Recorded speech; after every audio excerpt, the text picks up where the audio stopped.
세계적인 관심이 모아지고 또 많은 기자들이 베트남으로 모여서 정말 온 세계가 다 관심을 가졌지만 여러분 잘 아시는 것처럼 회담은 결렬됐습니다. 어떤 이유에서 그렇게 됐는지는 정치적인 건 제가 잘 알지 못하고 우리가 다 알 수 없지만 우리가 그 회담을 보면서 좀 알 수 있는 것은 결국엔 서로가 핵 문제와 평화를 약속하고 합의했지만 서로의 신뢰의 문제가 또다시 평화를 가로막는구나, 그런 생각을 좀 하게 되었습니다.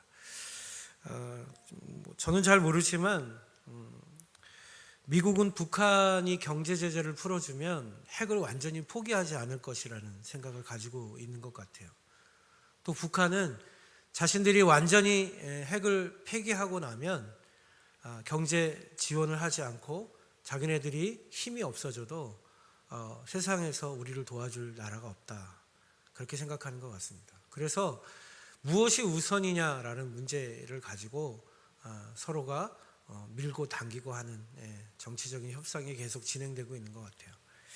안타까운 것은 우리 남한의 백성들과 또 북한의 백성들이지 않을까, 또다시 전쟁의 위협이 이 나라를 휩쓸지 않을까 염려도 되고 여러 가지 많은 생각과 이야기들이 오가고 있는 것이 현실입니다. 그러나 예전처럼은 되지 않을 것 같아요. 서로가 합의점을 찾아가려고 노력은 하고 있는 것 같은 생각이 듭니다. 북미 회담을 보면서 이런 생각을 했습니다. 여러 가지 주제를 가지고 이 세상에서 얘기를 하는데 정말로 이 세상을 이끌고 있는 대주제는 전쟁과 평화구나. 그 전쟁과 평화라는 주제 안에서 세상을 이해하지 못한다면 우리가 올바로 이 세상을 바라보기가 어렵겠구나, 그런 생각을 했습니다. 여러분, 세상의 모든 사람들은 평화를 얘기하죠. 또 세계 모든 기구들은 평화를 위한 기구들이라고 얘기를 합니다. 그런데 여러분, 그렇게 수많은 사람들이 평화를 위해서 노력하고 평화를 외치고 평화에 대해서 이야기를 하는데 계속해서 우리에게 들려오는 이야기는 전쟁의 소식이 많습니다. 왜 그럴까요? 수많은 나라와 민족이 평화를 이야기하고 평화를 외치고 평화에 대해서 논의하고 회의를 하는데 세상은 계속해서 싸움과 전쟁과 반목이 끊이지 않습니다. 그럼 그 이유가 무엇이라고 생각하십니까? 그들이 이야기하는 평화가 자기들의 이익과 유익을 위한 평화이기 때문에 그렇습니다. 여러분, 평화는 자기의 것을 포기할 때 이룰 수 있는 거예요. 자기의 것을 쟁취하고 자기의 것을 완벽하게 얻으려고 하는 사람에게 평화는 나타나기 어렵다는 것이죠. 그래서 여러분, 평화는 어떤 것을 의미합니까? 평화는 우리가 열심으로 이루는 것이 아니라 우리가 평화를 추구하는 삶을 살아갈 때에 결과적으로 얻어지는 게 평화예요. 우리가 정말로 평화를 얻으려고 애쓰고 노력하고 우리의 것을 희생하고 나누고 그 평화를 위해서 헌신할 때 이 세상은 평화라는 엄청난 전제를 얻을 수 있습니다. 그러나 여러분, 우리가 그 평화라는 이름 하에서 우리의 이익과 우리의 이득과 우리의 유익을 누린다면, 얻으려고 한다면 세상은 평화를 말하지만 평화는 세상에 찾아오지 않는다는 거예요. 여러분, 이 시대 수많은 사람들이 평화를 이야기하고 이 시대 모든 사람들이 평화해야 된다는 그 주제에 다 동의하는데도 불구하고 이 세상이 전쟁 소관으로 살아가고 있는 이유가 무엇일까요? 그건 바로 우리의 이기적인 마음을 버리지 않기 때문입니다. 나를 생각하고 내 유익을 생각하고 내 이익만을 생각하는 사람들의 그 주장이 끊이지 않는 한 세상은 평화를 말할지라도 평화가 도래하지 않는다. 여러분, 로이드 존스 목사님은 자신의 쓰신 책에서 이렇게 이야기를 합니다. 여러분은 화평케 하는 사람이 되기에 앞서서 자아를 전적으로 잊어버려야 합니다. 그 까닭은 여러분이 여러분의 자아를 생각할 때에, 그리고 여러분 자신을 감쌀 때에 여러분은 이 작업을 적절히 수행할 수 없기 때문인 것입니다. 사람은 화평케 하는 사람이 될 수 있기에 앞서서 자아와 자기 이익과 자기 관심으로부터 벗어나야 합니다. 그렇게 이야기를 하세요. 여러분, 이게 무슨 말씀입니까? 이 세상에서 진정한 평화를 원하고 화평케 하는 사람이 되기 위해서는 자기의 이익과 자기의 유익만을 추구하는 자아를 잊어버려야 된다는 거예요. 그 자아를 내려놓지 못하는 사람은 결단코 화평케 하는 사람이 될 수 없다라고 말씀하고 있는 거예요. 이런 의미에서 여러분, 화평케 하는 사람은 어떤 사람일까요? 그 사람은 자기의 이익과 자기의 유익만을 추구하는 이기적인 자아를 내려놓는 사람이에요. 그것을 어느 정도 포기하고 그것을 자기를 부인하고 자기만을 위해서 살기로 원하는 내 자아를 내려놓고 하나님이 깨닫게 하시는 참 자아를 발견해가는 사람들, 그 사람이 진짜 이 세상을 화평케 하는 사람이라는 거예요. 여러분, 재밌는 것은요, 어떤 세상을, 어떤 공동체를 위해서 자기가 섬기겠다라고 정치에 입문하고 어떤 단체의 리더가 되기 위해서 그 선출하는 투표에 나온 사람들이 다들 하는 얘기가 뭐냐면, 저를 부인하고 이 공동체와 사회를 위해서 일하겠습니다 라고 얘기를 해요. 그런데 여러분, 그 자리에 올라가면 그 사람들이 다 결국에는 많은 사람들이 어떻게 됩니까? 자기의 이익을 착복하고 자기의 이익을 위해서 일하다가 잘못되는 경우가 많아요. 왜 그럴까요? 다른 사람을 위해서 일한다고 말은 했지만 자기 자신을 위하는 그 자아를 버리지 못했기 때문에, 자기 자신을 위해서 살아가는 그 마음의 중심을 내려놓지 못했기 때문에 그 사람은 다른 사람을 위해서 일할 수 있는 존재가 아니었던 거예요. 여러분, 우리는 이 시대를 살아가면서 우리 스스로를 되게 착각하고 살아요.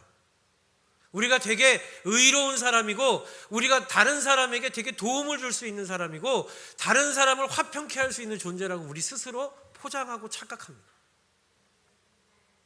어느 정도 적절하게 우리를 의로운 옷으로 입혀서 그런 그 의로운 가짜 옷을 입고 있는 내가 난 줄 알고 살아요. 여러분, 심리학에서 그거를 페르소나라고 얘기해요. 가면이라고, 가면. 여러분, 그래서 여러분이 잘 아시는 것처럼 연예인들, 세상에서 앞에 많이 서는 사람들은요, 어떤 포장을 쓰고 삽니까?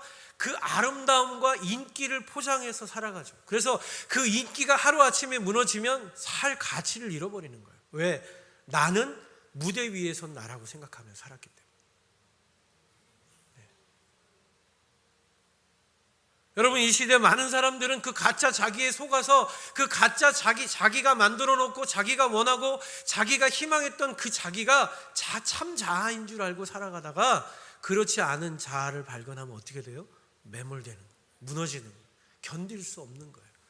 그래서 여러분, 심지어는 내가 나를 죽이는 일을 선택하는 거예요. 왜 그렇습니까? 진짜 나를 발견했는데 내가 원하던 내가 아닌 거예요. 그래서 내가 원하지 않는 그 못나고 부족하고 연약한 나를 수용하지 못하는 거예요.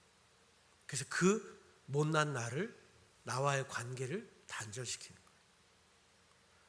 여러분, 조금 어려운 얘기지만 자기 자신을 사랑하고 자기 자신과의 화평을 이루지 못한 사람은요, 절대로 다른 사람과 화평을 이루지 못합니다.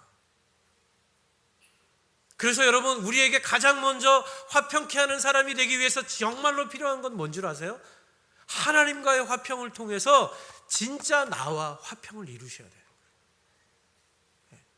하나님이 정말로 보잘것없는 나라는 존재를 얼마나 존귀하게 여기셔서 그 아들을 내어주심으로까지 나를 사랑하셨는지를 깨닫게 되면, 나라는 존재가 내가 만든 어떤 위치나 모양이 없어도 사랑할 수 있는 너무나 존귀한 존재가 되는 것이죠. 그래서 여러분, 그 보잘것없는 내가 세상에서 가장 귀한 내가 되는 사건, 여러분, 그것을 예수님 뭐라 그러셨어요? 거듭남이다 라고 말씀하셨어요. 지금까지 내가 쫓고 내가 바라고 내가 소망하고 나의 것만을 생각했던 그 이기적인 자아가 아니라 하나님이 만들어주신 참자, 나뿐만이 아니라 다른 이도 정말로 사랑할 수 있는 그런 넓은 마음을 가진 하나님이 처음에 우리를 창조하셨던 그 모습 그대로 다시 태어나는 사람, 그런 참 자아를 발견하는 사람, 그 사람을 뭐라고 합니까? 거듭남 사람이다. 사도 바울은 그런 사람을 옛 자아를 버리고 새 사람을 입은 사람이다 라고 말씀해요. 무슨 말이에요? 나만을 위해서 살아가던 그 가짜 자기를 버리고 연약하고 부족해 보이지만 다른 사람을 사랑할 수 있는 진짜 자신을 사랑하기 시작하는 사람. 그 사람이 진짜 세상을 화평케 할 수 있는 사람이다 라는 것을 여러분 믿으시기 바랍니다. 여러분, 전에 제가 한번 설교 중에 말씀드린 적이 있는데요, 김미경이라는 아주 유명한 강사분이 계시죠. 여자분이. 근데 그분이 어떤 이유에서인지 모르지만 어느 날 갑자기 자기 그 엄청난 사업이 다 망하면서 자기가 스케줄이 막 1년치가 밀려있던 사람이 다 끊어지기 시작하는 거예요. 아무도 자기를 찾지 않는 그런 상황에 처해져 있었다 그래요. 얼마나 힘들겠습니까? 그냥 김미경 그러면 사람들이 막 갈채를 보내고 그런 유명한 한국의 아주 최고의 인문학 강사로 다니던 사람이 어느 날 갑자기 아무도 찾지 않는, 그래서 자기가 집에 혼자 있는데 아무도 연락조차 오지 않는. 여러분, 제가 개척하고 나서 3개월 되니까 아무도 전화가 없더라고요, 저한테. 근데 전화가 안 울리니까 그거 되게 힘들어요. 전화가 자주 오던 사람이 전화가 안 오니까요, 되게 마음이 힘들어져요. 야, 내가 여기 와 있으니까 아무도 찾지 않는구나. 여러분, 그렇게 유명하던 강사, 자기는 직접 핸드폰을 받아서 예약을 하지도 않았어요. 비서들이, 자기 회사 직원들이 자기의 강의의 프로그램을 위해서 회사를 만들어 놓고 많은 사람들이 자기를 위해서 일하던 사람이었어요. 그런데 어느 날 갑자기 아무도 찾지 않은 사람이 돼버렸어요. 그 비참함 속에서 너무너무 마음이 힘들어서 답답해서 집 앞에 있는 길을 산책하는데 길에 핀 들꽃이 너무 보잘것없더라는 거예요.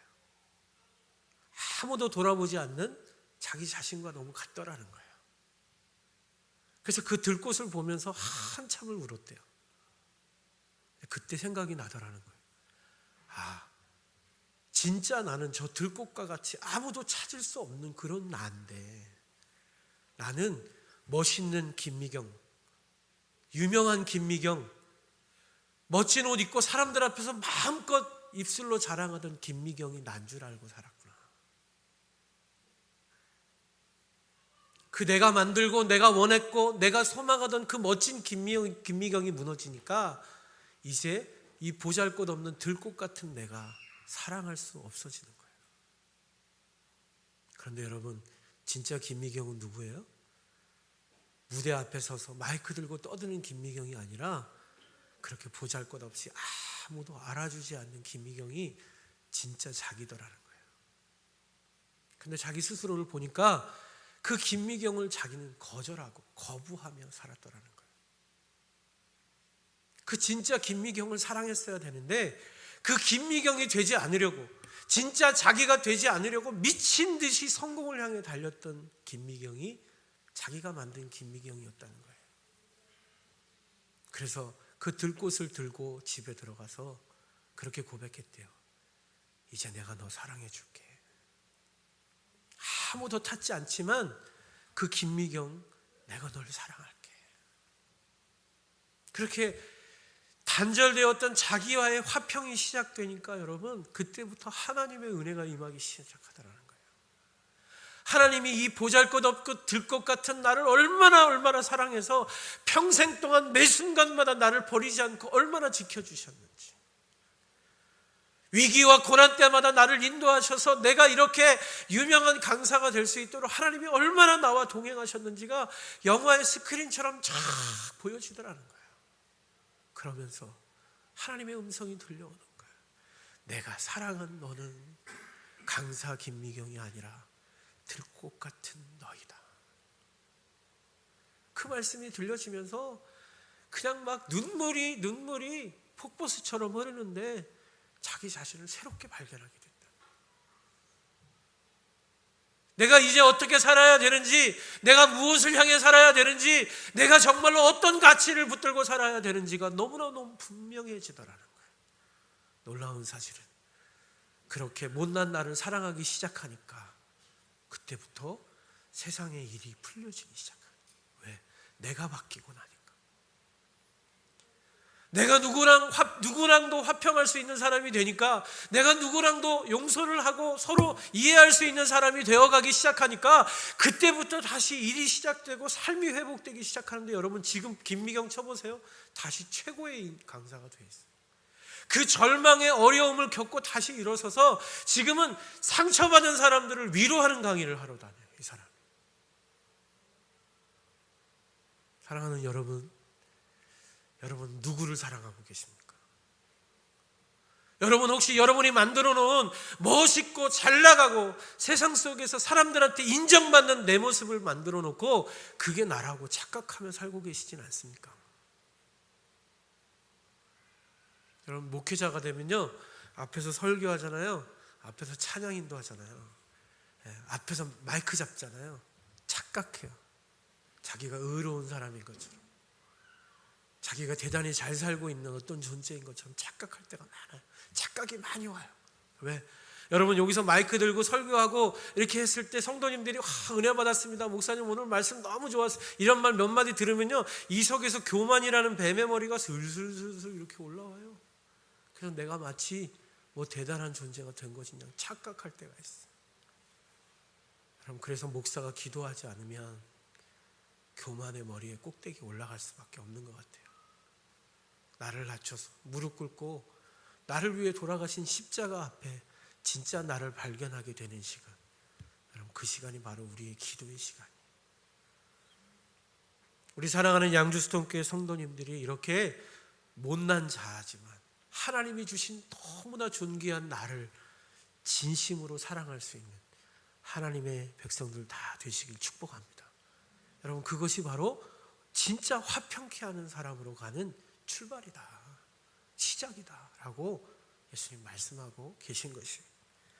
여러분 두 번째로 그렇게 우리의 삶 속에서 화평을 이루는 사람은 어떤 사람인가? 자기를 사랑하기 시작하면서 두 번째로는 다른 이웃을 사랑하기 시작해지는 것이에요. 여러분 다른 이웃을 사랑하려면 우리에게 필요한 게 뭘까요? 헌신이 필요해요. 희생이 필요해요. 내 것을 나누는 게 필요해요. 여러분 제가 이렇게 어렸을 때 어떤 친구들 보면요, 이 친구가 조금 어눌해요. 말도 좀 어눌하고 좀 행동도 조금 어눌해요. 그런데 친구가 되게 많아요. 그래서 이상하다, 저 친구는 뭐 잘하는 게 없는데 엄청 친구가 많네. 그리고 잘 살펴봤더니 이 친구 주머니 속에는 항상 친구들을 위한 뭔가가 있어요. 지혜로운 거죠. 그래서 엄마가 뭐 하나 사탕 하나 사주시면 항상 2개를 사서 주머니에 넣고 다니는 거예요. 과자가 있으면 그 과자를 항상 나누어 줄 줄 아는 거예요. 그러니까 여러분 그 친구 옆에는 친구가 많을까요? 없을까요? 엄청 많아요.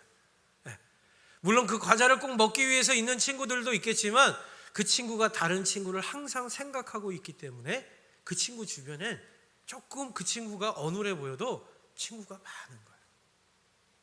여러분 세상을 살아가면서 한번 보십시오. 주변에 친구와 지인들이 많은 분들, 여러분 그분들은요 나누는 삶을 살아요. 자기 걸 막 어거지로 챙기는 사람들은요 주변에 사람이 없어요. 그런데 여러분 자기 거를 아무리 작은 것이라도 계속해서 다른 사람들과 나누려고 하는 사람은요 주변에 사람이 많아요. 왜 그래요? 그 사람이 바로 화평케 하는 사람이니까. 여러분 이 시대 많은 사람들이 여러분 화평케 하는 사람이 돼야 된다는 사실은 잘 알아요. 그리고 그런 존재로 삶을 살아야 된다는 건 다 인정하고 동의해요. 그런데 화평케 하기 위해서 나눔의 삶을 살지는 않아요. 왜 그래요? 내 것을 나누는 게 쉬운 게 아니에요. 내가 하나 있으면 그게 반쪽이 되는 거고요, 2개가 있으면 하나밖에 안 남는 거잖아요. 그 나눔이 커지면 커질수록 어때요? 내 희생이 커지는 거예요. 그래서 여러분 나누지 못하는 사람은 사실 화평케 되는 삶을 살 수 없어요. 여러분 우리가 지금 큐티 본문의 말씀을 우리가 함께 나누고 있어요. 그런데 그 본문 말씀이 어떤 말씀이냐면 느헤미야, 지난주에 우리 느헤미야 개관에 대해서 오후 예배 때 함께 나눴지 않습니까? 지난주 화요일 날 말씀을 보면 어떤 말씀이냐면 백성들과 그의 아내들이 느헤미야를 찾아와요. 그죠? 그래가지고 뭐라고 요구합니까? 도대체 더 이상 성벽 재건 공사에 동참할 수 없다라고 막 눈물 흘리면서 호소를 합니다. 느헤미야에게. 그 이유가 뭐냐니까 이 백성들과 그 아내들은 땅을 많이 가진 귀족들의 땅을 소작으로 소작 농사를 지으면서 살아가고 있었던 거예요. 그러니까 그 소작 농사를 지으면서 소작비를 내야 돼요. 그 다음에 또 두 번째로 뭐냐면 먹고 살기 힘드니까 돈이 많은 사람들한테 돈을 꾸면서 살아갔어요. 그러니까 그 돈을 꾼 만큼의 이자를 내야 되는 거예요. 가뜩이나 살림이 없는데 이자도 내고 소작비도 내려니까 가랭이가 찢어지는 거죠. 그런데 여러분, 그렇게 힘들게 간신히 여태까지 살아왔는데 어느 날 갑자기 느헤미야라는 총독이 딱 오더니 성벽 재건 공사를 하니까 다 나와서 그 공사에 대가도 없이, 노동의 대가도 없이 나라를 위해서 일하라는 거예요. 총독이 시키니까 안 나갈 수 없잖아요. 근데 심지어 이들은 어떻게 일했어요? 한 손에는 칼을 들고 한 손에는 쟁기를 들고 무장을 하고 일을 할 정도로 생명을 걸고 일해야 되는 거예요. 더 이상 살 수가 없는 거예요. 그 와중에서 귀족들은 자신의 그 이자를 더 높이기 위해서 매달 이자를 더 높여가면서 더 많은 걸 요구하기 시작합니다. 그래서 심지어 그 백성들의 자녀들이, 멀쩡했던 자녀들이 종으로 팔려가고 노예로 팔려가고 딸들은 몸을 빼앗기고, 그런 일들이 막 이스라엘 백성 안에서 일어나는 거예요. 그래서 더 이상은 이렇게 살 수가 없다고, 차라리 죽는 게 낫다고 느헤미야를 찾아가서 백성과 그 여인들이 통곡하면서 느헤미야에게 항변하고 얘기를 하는 거예요. 그때 이 소식을 들은, 이 이야기를 들은 느헤미야가 어떻게 행동했습니까? 큐티하신 분들 여러분 잘 아시겠지만 첫 번째로는요, 내가 이제부터 너희에게 받았던 이자와 소작비를 받지 않겠다. 내가 너희에게 빌려주었던 많은 돈과 땅에 대해서 어떤 대가도 나 스스로 받지 않겠다. 두 번째로, 귀족과 민장들을 다 불러 모아서 너희들이 도대체 이 나라를 위해서 무엇을 하려고 하느냐? 우리가 지금 성벽을 세우고 이 나라와 백성을 다시 세우려고 하는 이유는 그들이 다른 이방 민족의 종으로 팔려가지 않게 하기 위해서 하는 것 아니냐? 그런데 지금 너희는 이 성벽을 세우면서 너희의 형제들을 종으로 삼고 있지 않느냐? 이자 받는 걸 멈춰라. 포기해라. 너희의 이익을 버려라.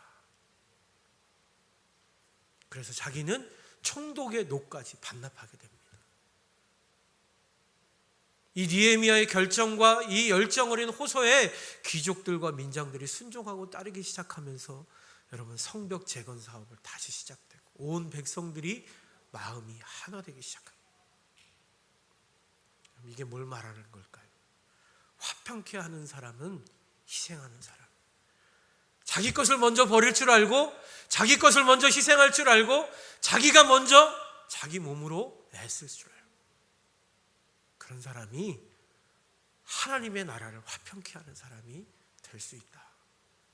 여러분, 세상의 평화를 말하는 사람들은 너무나 많은데, 그런데 왜 이 세상은 전쟁과 싸움의 소식으로 가득합니까? 자기 걸 포기하지 않으면서 평화하자고 말만 하기 때문에 그래요.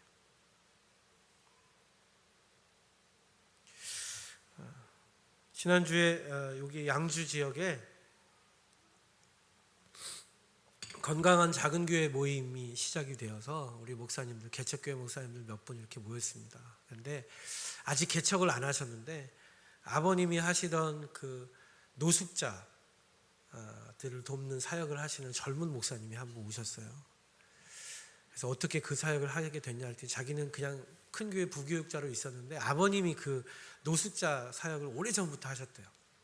근데 오래전부터 노숙자 사역을 하시다 보니까 이분들이 나이가 많아지면서 다 치매 환자가 되고 그렇게 된 거예요. 그래서 요양원으로 그것을 바꿔서 그분들을 섬기면서 평생을 사시다 돌아가셨다는 거예요.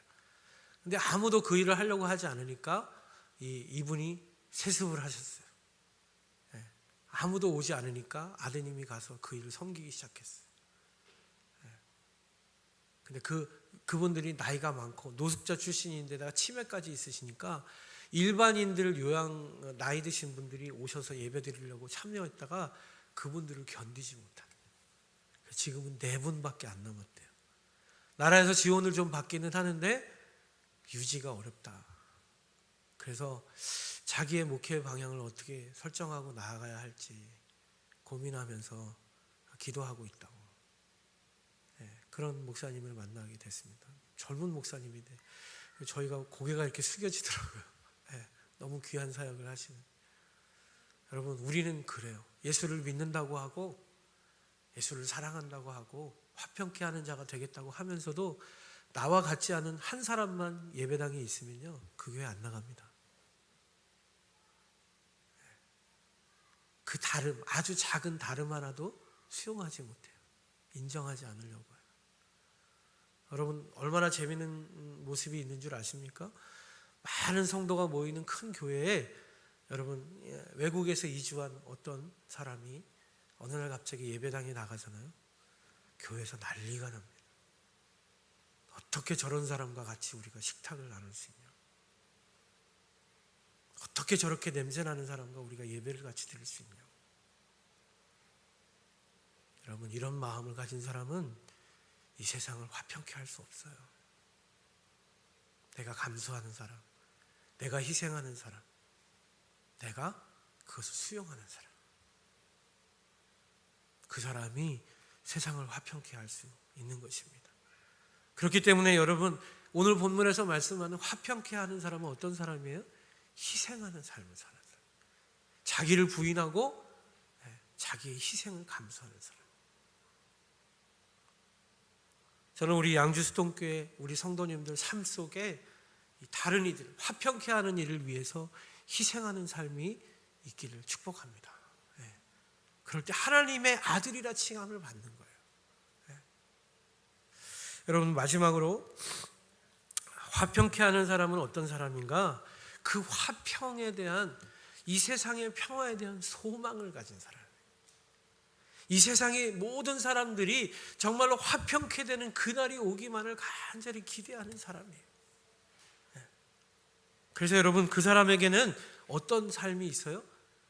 그 화목케 하고 화평케 하는 그 일을 위해서 자기의 모든 것을 내어줘도 기쁨이 있는, 그걸 기뻐하는 사람이에요. 그걸 즐거워하는 사람이에요. 그 사람의 낙이 거기에 있는 사람. 그래서 나누고 베풀고 희생하는 그 삶이 너무 좋아서 그것을 하고 싶어서 애쓰는 사람이 화평케 하는 사람이라.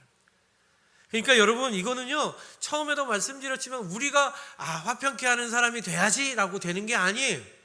우리 안에 뭐가 있어야 돼요? 그 평화와 화평을 향한 간절한 소망이 있어요.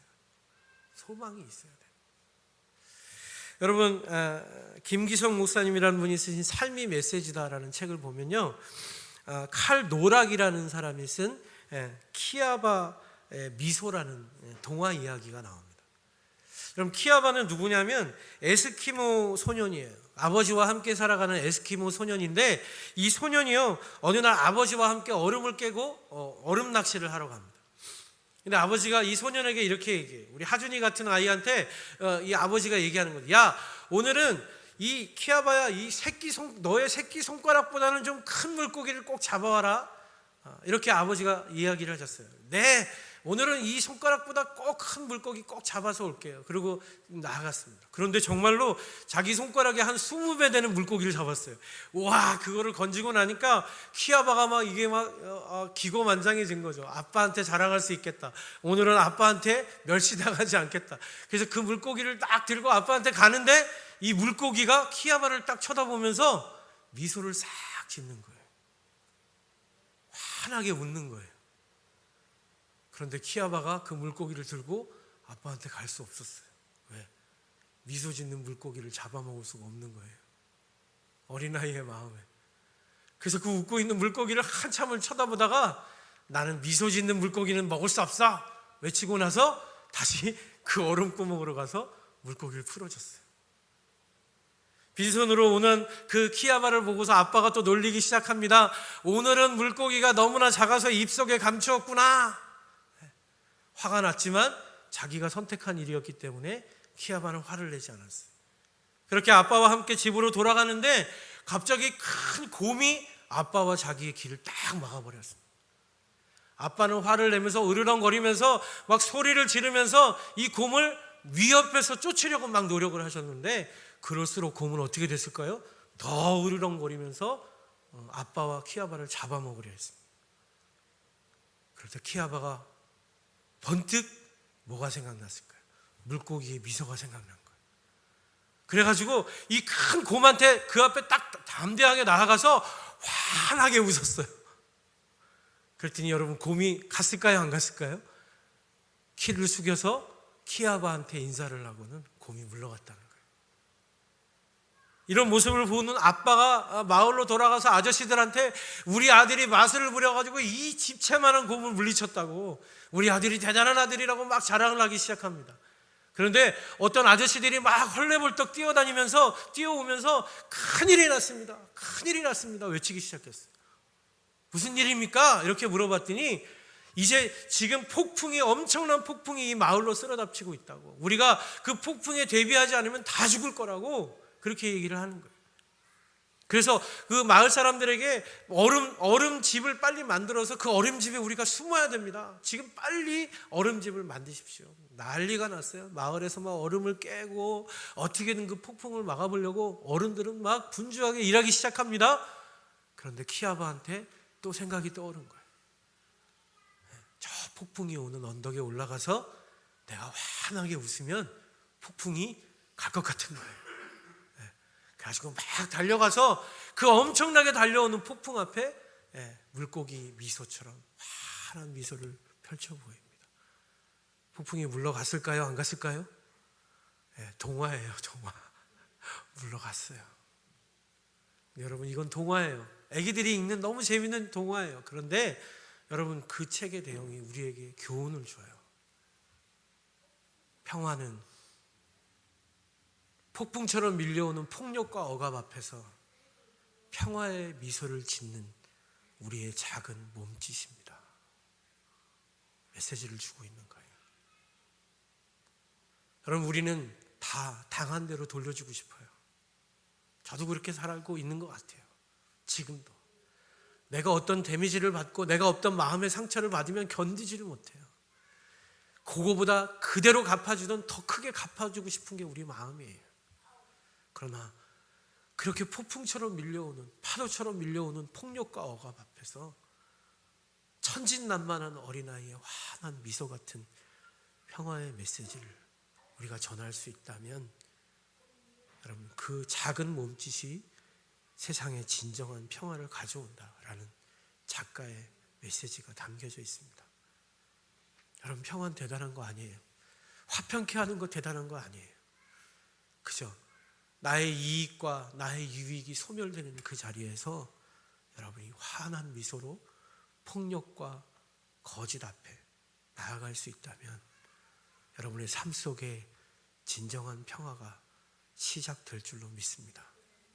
그래서 여러분, 예수님 오늘 본문에서 뭐라고 말씀하세요? 화평케 하는 자에게 복이 있다. 그 복은 세상의 많은 사람들이 그를 하나님의 아들이라 칭하게 되는 복이다. 여러분, 그렇게 작은 몸짓으로 세상의 평화를 전하신 분이 바로 예수님이십니다. 자기를 죽이려고 달려드는 로마의 병정들 앞에서 자기를 침뱉고 자기 옷을 찢고 자기를 저주하는 그들 앞에서 주여 저들의 죄를 용서하여 주옵소서라고 환한 미소로 그들을 맞아주셨던 분. 그래서 진정으로 이 세상 가운데 평화의 나라가 오게 하신 그분이 바로 우리 예수님이신 거예요. 예수님은 들레지도 않으시고 크게 화를 내지도 않으시고 묵묵히 환한 미소로 십자가의 길을 걸어가셨습니다. 그런데 그 몸부림 없는 작은 외침이 여러분, 이 세상에 진정한 평화가 뭔지를 지금까지도 말씀하고 있어요. 그리고 수많은 사람들이 이는 진정 하나님의 아들이셨습니다 라고 고백하게 하고 있습니다. 우리가 진정으로 그분의 제자가 되어서 그분의 삶을 쫓아가는 사람이 된다면 여러분, 우리는 평화를 소망하는 사람들이 되어야 하는 것이에요. 여러분, 요한일서 4장에 보면 이런 말씀이 있습니다. 어느 때나 하나님을 본 사람이 없으되 만일 우리가 서로 사랑하면 하나님이 우리 안에 거하시고 그의 사랑이 우리 안에 온전히 이루어지느니라. 여러분, 사랑하는 사람은 자기를 돌아보지 않아요. 자기의 이익을 구체하지 않아요.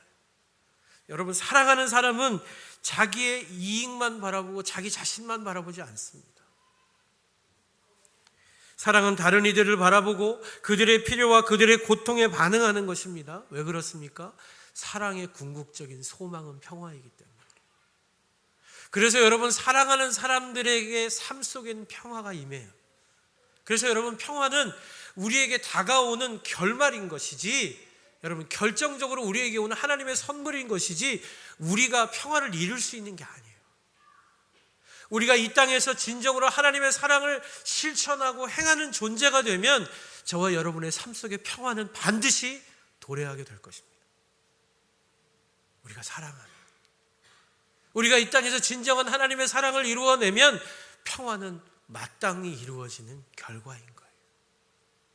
평화를 바라보지 마시고 평화를 이루려고 노력하지 마시고 사랑을 실천함으로 평화를 얻어내시는 하나님의 아들이라 칭함을 받는 저와 여러분 되어지기를 주님의 이름으로 축원합니다.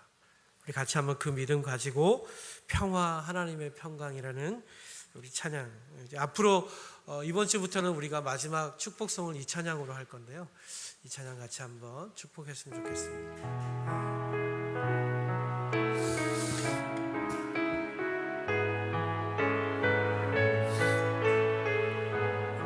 먼저 우리 자기 자신을 좀 축복했으면 좋겠어요. 우리 자신을 바라보면서 평화 하나님의 평강,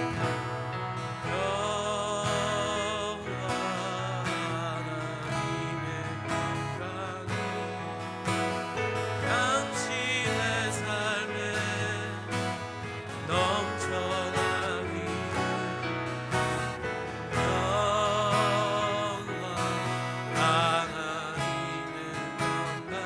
나의 삶 속에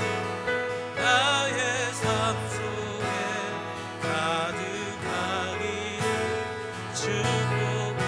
우리 한 번 더, 여러분 눈 감고 제가 가사 불러드릴게요. 가슴에 손을 좀 얹고 여러분 스스로 축복하세요.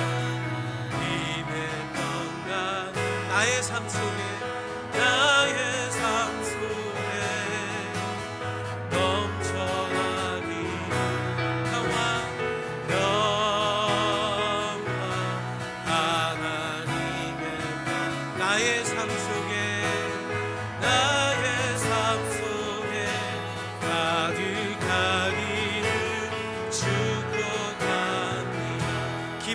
하나님의 기쁨이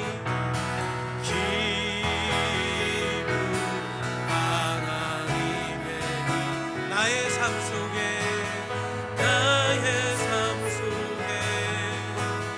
넘쳐난 기쁨, 하나님의 기쁨이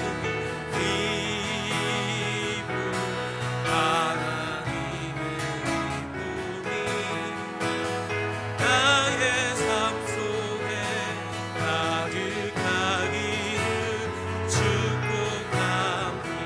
마지막으로 소망, 하나님의 소망이 하나님의 소망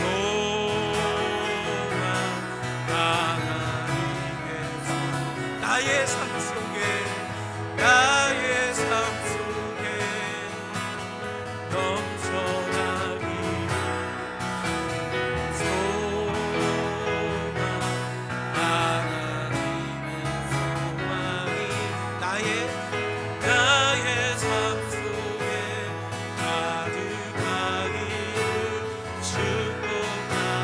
옆에 계신 분 한번 축복하겠습니다. 평화 하나님의 평화, 평화 하나님의 평화, 당신의 삶에 넘쳐나기를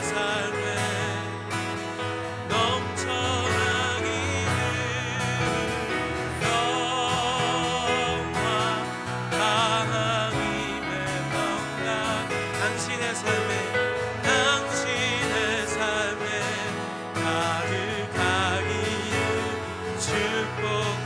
마지막으로 소망, 하나님의 소망이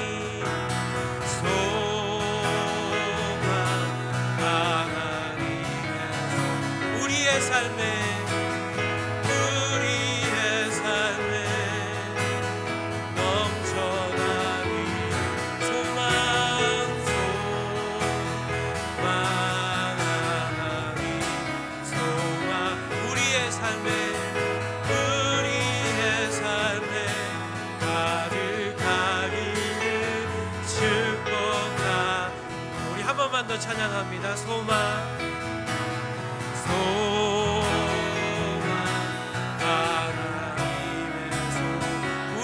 삶에 우리의 삶에 넘쳐나기를 소망 하나님의 소망이